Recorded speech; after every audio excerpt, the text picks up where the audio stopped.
Find the temperature at which velocity of sound in air is double the velocity of sound in air at 0 degree Celsius. अब हेर्नुहोस् है, T1 भनेको 0 degree Celsius भयो। यसलाई केल्भिनमा change गर्नुहोस्, 273 Calvin हुन्छ।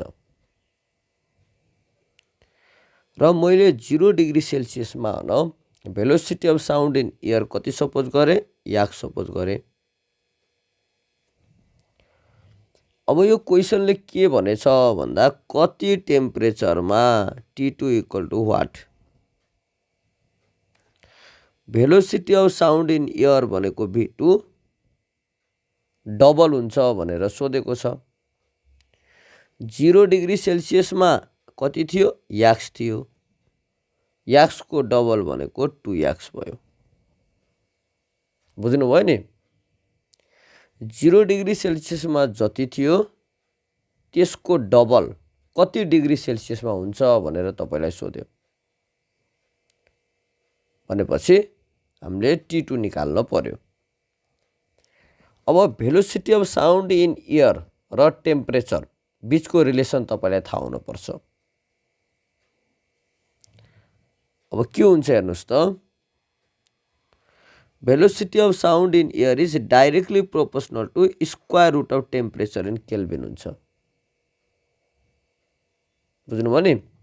यो टेम्परेचर चाहिँ केल्भिनमा हुनुपर्छ। त्यही भएर हामीले यो न्युमेरिकल गर्दाखेरि सेल्सियस दिएको छ भने त्यसलाई केल्भिनमा हामी चेन्ज गर्न पर्छ। यदि V is directly proportional to square root of T हुन्छ भने हामीले के भन्न पाउँछौँ, V1 by V2 is equal to square root of T1 by T2 भन्न पाइन्छ। अब हामीले यही फर्मुला लगाएर यो प्रब्लम सल्भ गर्छौँ। ल हेर्नुहोस् है, we know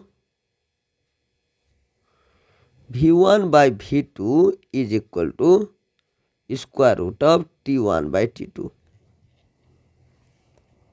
और ल V1 को भ्यालु राख्नुस् त याक्स भयो, V2 को भ्यालु कति छ 2 याक्स छ is equal to square root of अब T1 भनेको 273 भयो र T2 भनेको यो त हामीलाई क्वेसनले सोधेकै भयो, यो र यो कट्यो, एक्स र एक्स काट्नुस् और 1/2 equal to square root of 273 divided by 2 भयो। अब यसलाई स्क्वायरिङ गर्नुस् है, स्क्वायरिङ बोथ साइड गर्नुस्, 1/2 को whole square equal to square root of 273 by T2 को होल स्क्वायर भयो और 1/4 is equal to 273 by T2 भयो। हेर्नुहोस् त यो स्क्वायर रुट र यो त स्क्वायर त कट्यो भनेपछि देयरफोर T2 इक्वल टु कति हुन्छ 4 इन्टु 273 हुन्छ। ल यो मल्टिप्लाई गर्नुस्, जति आउँछ त्यो नै हाम्रो एन्सर भयो। भनेपछि कति आउँछ ल क्याल्कुलेटर हानौँ त, 4 इन्टु 273 यो गर्दा 1092 केल्भिन आयो। भनेपछि तपाईले अब के भन्न सक्नुभयो भन्दा 0 डिग्री सेल्सियसमा साउन्डको स्पिड जति थियो 1092 केल्भिनमा के हुन्छ त भन्दा त्यसको डबल हुन्छ। Hence the required temperature is 1092 Calvin भनेर लेख्नुस्। Hence the required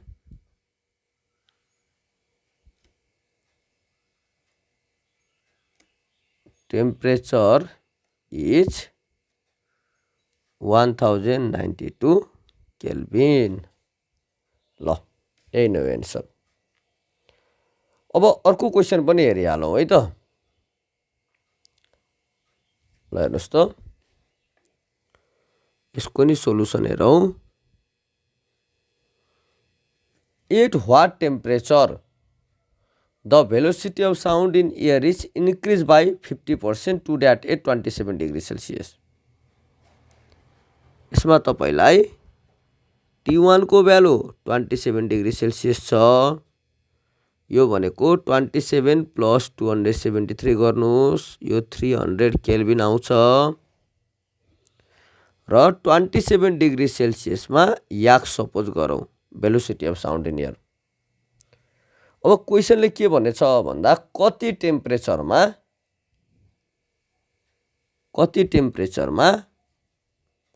velocity of sound हन 50% ले बढ्छ भनेछ। मैले T2 इक्वल टु व्हाट, कति टेम्परेचर भनेपछि T2 निकाल्नु पर्यो।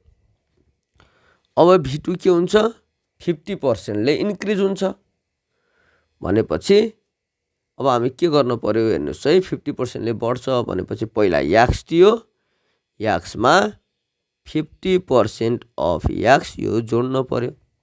इन्क्रिज हुन्छ भनेपछि जोड्ने। यदि यही क्वेसनमा हन डिक्रिज भनेको भए हामी घटाउँथ्यौँ। अब हेर्नुहोस् त यो कति हुन्छ, याक्स प्लस 50/100 इन्टु याक्स हुन्छ। यो गर्दा 1.5x आउँछ।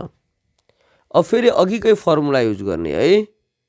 वी नो, हेर्नुहोस् त, V1/V2 equal to square root of T1/T2 भयो। और V1 को भ्यालु कति छ, याक्स छ।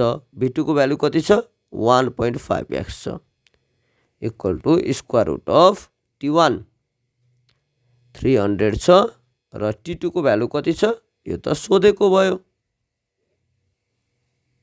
और याक्स र याक्स काट्नुहोस्। अब स्क्वायरिङ बोथ साइड गर्नुहोस्। 1/1.5 को होल स्क्वायर इक्वल टु यो स्क्वायर रुट क्यान्सल भयो है, 300/T2 भयो र यसलाई सल्भ गरेर T2 को भ्यालु निकाल्नुहोस्। यो कति आउँछ त भन्दा 300 इन्टु 1.5 को होल स्क्वायर हुन्छ। क्यालकुलेटर हाल्नुहोस् त, 300 इन्टु 1.5 को होल स्क्वायर, यो 675 केल्भिन भयो। भनेपछि hence the required temperature is, the required temperature is 675 Calvin. ल यो क्वेसन नै भयो। ल थर्ड क्वेसन हेरौँ त।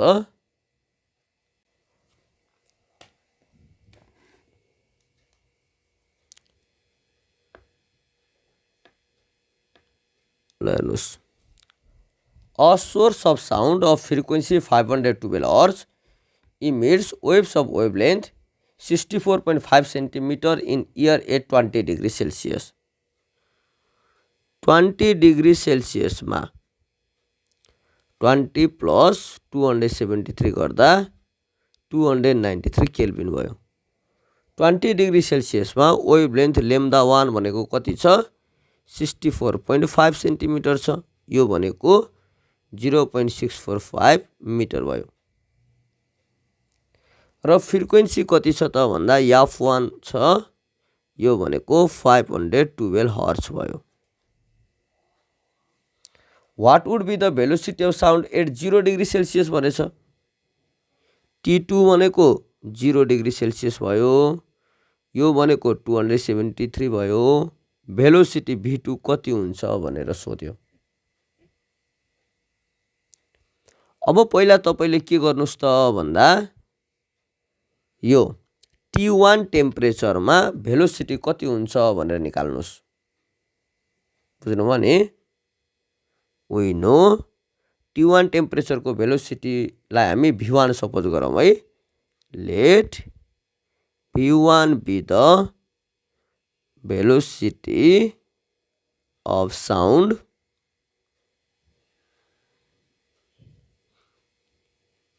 at T1 Kelvin. So V1 भनेको F1 into lambda 1 गरिदिनुस्।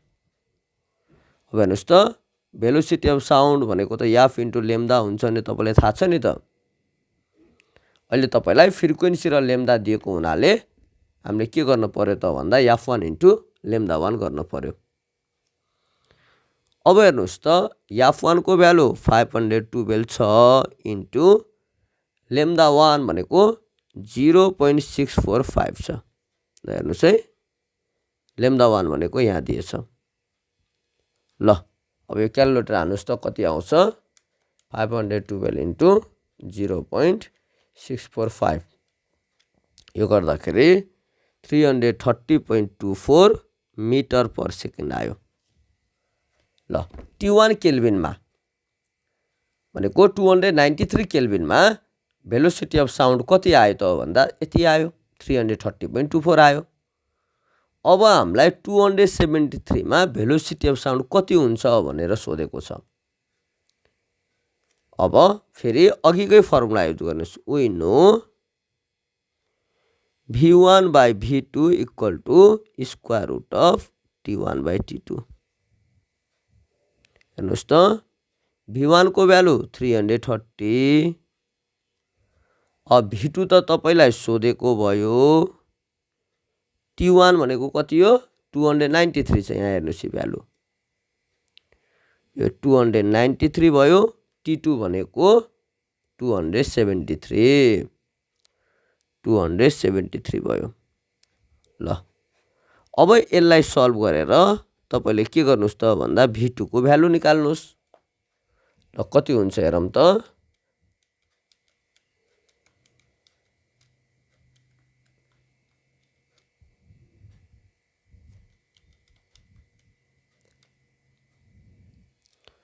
318.53 meter per second आउँछ।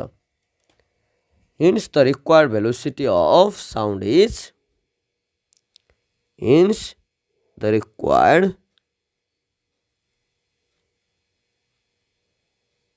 velocity of sound is 318.53 meter per second। ल अब अर्को क्वेशन हेर्नुस् त fourth question. A source of sound of frequency 550 Hz emits wave of wavelength 60 cm in air at 20 degree Celsius।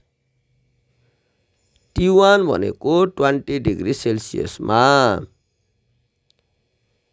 यो गर्दा 293 Calvin भयो। Wavelength lambda 1 भनेको 60 सेन्टिमिटर छ 0.6 मिटर भयो र फ्रिक्वेन्सी F1 भनेको कति छ त भन्दा 550 हर्ट्ज छ। What will be the wavelength of sound from source in air at 0 degree Celsius? T2 equal to 0 degree Celsius यो भनेको 273 केल्भिन मा What will be the wavelength of sound from source in air at 0 degree Celsius? भनेको T2 भनेको 0 degree Celsius भयो र 0 degree Celsius मा wavelength कति हुन्छ भनेर सोधेको छ। यो भनेको लेम्दा 2 इक्वल टु वाट। अब हेर्नुस् है we know V1 by V2 भनेको square root of T1 by T2 यो त अगाडि हामी भनिसकेका थियौं। और V1 भनेको F1 इन्टु लेम्दा 1 भयो र V2 भनेको F2 इन्टु लेम्दा 2 यो हुन्छ नि त वेभ भेलोसिटी भनेको फ्रिक्वेन्सी इन्टु लेम्दा हुन्छ is equal to square root of T1 by T2 भयो। अब यसमा के हुन्छ भन्दा हेर्नुहोस् है, फ्रिक्वेन्सी चाहिँ चेन्ज हुँदैन। 20 डिग्री सेल्सियसमा फ्रिक्वेन्सी जति थियो भनेको 550 हर्ट्ज थियो, अब 0 डिग्री सेल्सियसमा पनि के हुन्छ त भन्दा फ्रिक्वेन्सी सेम हुन्छ, बराबर हुन्छ, F1 र F2 इक्वल हुन्छ। त्यही भएर मैले यसलाई के गरिदिएँ त भन्दा काट्दिएँ। रिजन के भयो, F1 इक्वल टु F2 भयो।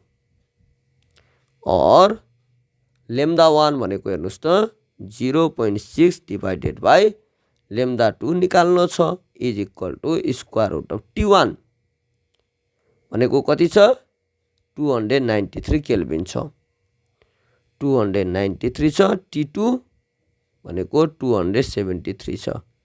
यसलाई सल्भ गरेर λ2 निकाल्नु पर्यो। हेर्नुहोस् है, square root of 273 divided by 293 को स्क्वायर रुट गर्नुहोस् इन्टु 0.6 गर्नुहोस्, यो गर्दा 0.579 भनेको 0.58 मिटर आयो।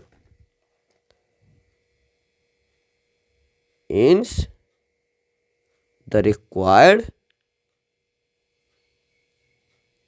required wavelength of sound is 0.58 metre. बुझ्नुभयो होला नि हैन विद्यार्थी भाइ बहिनीहरू? यदि तपाईलाई आजको मेरो भिडियो मन पर्यो भने मेरो युट्युब च्यानल लाइक, शेयर र सब्स्क्राइब गर्न नबिर्सिनु होला। हस्त, धन्यवाद।